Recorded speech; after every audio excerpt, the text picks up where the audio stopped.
আরাফার দিন ছোট্ট একটি দোয়া পড়ে আল্লাহ পাকের কাছে যা চাবেন আল্লাহ পাক আপনাকে সেটাই দান করে দিবে। কারণ বছরের শ্রেষ্ঠ দিন হলো আরাফার দিন। এই আরাফার দিন ৩৬৫টা দিনের মধ্যে সবচেয়ে শ্রেষ্ঠ দিন।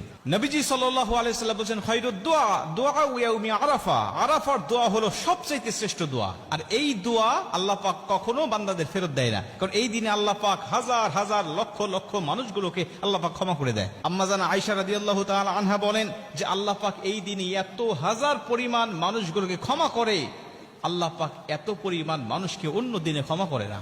শয়তান চিৎকার করে সেদিন কাঁদতে থাকে, আল্লাহ পাক ফেরেশতাদেরকে ডাক দিয়ে বলতে থাকে, দেখো মানুষেরা আমার আরাফার ময়দানে উপস্থিত হয়ে যাদের মধ্যে ভাষার কোনো মিল নাই, দেশের কোনো মিল নাই, সবাই এক কাপড়ে আবৃত হয়ে লাব্বাইক আল্লাহুম্মা লাব্বাইক বলে বলে সবাই আমার প্রশংসা করছে, আমাকে ডাকছে। আমি আল্লাহ পাক তাদের সবাইকে ক্ষমা করে দিলাম। আর আরাফার ময়দানে উপস্থিত হওয়ার পরে কোনো হাজির কোনো গুনাহ থাকে না। কেউ যদি মনে করে আমার গুনাহ আছে, তখন থেকে তার নতুন করে গুনাহ শুরু হয়ে যায়। প্রিয় ভাইরা আমার, আপনি ওই দিনে আল্লাহ পাকের কাছে যদি ক্ষমা চাইতে পারেন, ওই দিনে রাসূল সাল্লাল্লাহু আলাইহি ওয়াসাল্লাম একটি দোয়া পাঠ করতেন। সমস্ত নবীরা ওই দিনে একটি দোয়া পাঠ করত। ওই দোয়াটা আমরাও পাঠ করব।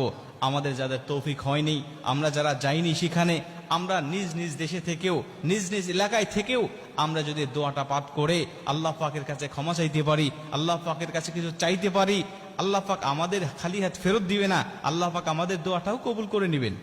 নবী সাল্লাল্লাহু আলাইহি ওয়াসাল্লাম সেই দোয়াটা পাঠ করতেন, লা ইলাহা ইল্লাল্লাহু ওয়াহদাহু লা শারীকা লাহু লাহুল মুলক ওয়া লাহুল হামদ ওয়া হুয়া আলা কুল্লি শাইইন কাদির।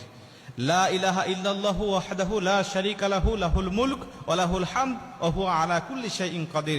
নবীজি সাল্লাল্লাহু আলাইহি ওয়াসাল্লাম আরাফার দিনে এই দোয়াটা বেশি বেশি পাঠ করতেন। নবীজি বলছেন, আমার আগে সমস্ত নবীরাও এই দোয়াটা বেশি বেশি পাঠ করতেন এই আরাফার দিনে। অতএব আমরা যারা যাইনি আরাফার ময়দানে, আমরা নিজ নিজ দেশে থেকেও এই দোয়াটা আমরা পাঠ করতে পারি এবং আল্লাহ পাকের কাছে দোয়া করতে পারি। এই দোয়াটা পাঠ করে আমরা নিজ নিজ ভাষায় আমাদের যা চাওয়ার দরকার, আমাদের যা পাওয়ার দরকার, আল্লাহ পাকের কাছে সেগুলো আমরা চেয়ে নিতে পারি। আরাফার দিনে যেহেতু রোজা রাখার একটা ফজিলত আছে, আমি যদি সারাদিন রোজা রাখা অবস্থায় এই দোয়াটা পাঠ করে আল্লাহ পাকের কাছে চাইতে পারি, বিশেষ করে দোয়াটা পাঠ করে আমি 2 রাকাত নামাজ পড়লাম, নফল নামাজ পড়ে আল্লাহ পাকের কাছে আমি সেজদায় পড়ে কাঁদতে লাগলাম, রব্বানা আতিনা ফিদ দুনিয়া হাসানাতাও ওয়া ফিল আখিরাতি হাসানাতাও ওয়া কিনা আযাবান নার। আয়াতগুলো পাঠ করে নফল নামাজ, যেহেতু আপনি যে কোনো আয়াত তেলাওয়াত করতে পারেন, বাংলা ভাষায়ও আল্লাহ পাকের কাছে চাইতে পারেন, কোনো সমস্যা নেই। আপনি এই আয়াতটা তেলাওয়াত করে দোয়াটা পাঠ করে আপনি আল্লাহ পাকের কাছে কাঁদেন, আল্লাহ পাকের কাছে চান, কি চাওয়া আপনার, কি পাওয়া আপনার, কি ব্যথা আপনার, আল্লাহ পাকের কাছে বলতে থাকেন। আমার আল্লাহ আপনাকে নিরাশ করবে না। এই দিনের ফজিলতে আল্লাহ পাক অবশ্যই আপনার মনের সব চাওয়াকে পূর্ণ করে আপনার মনের দুঃখ, ব্যথা, বেদনাকে আল্লাহ পাক দূর করে দিবে। কারণ এই আরাফার ময়দানের অনেক ফজিলত রয়েছে। আরাফার ময়দানে আল্লাহ রাব্বুল আলামিন অনেক নিদর্শন দিয়েছেন। এই আরাফার দিনে পবিত্র কুরআনের শেষ আয়াতটাও নাজিল হয়েছিল।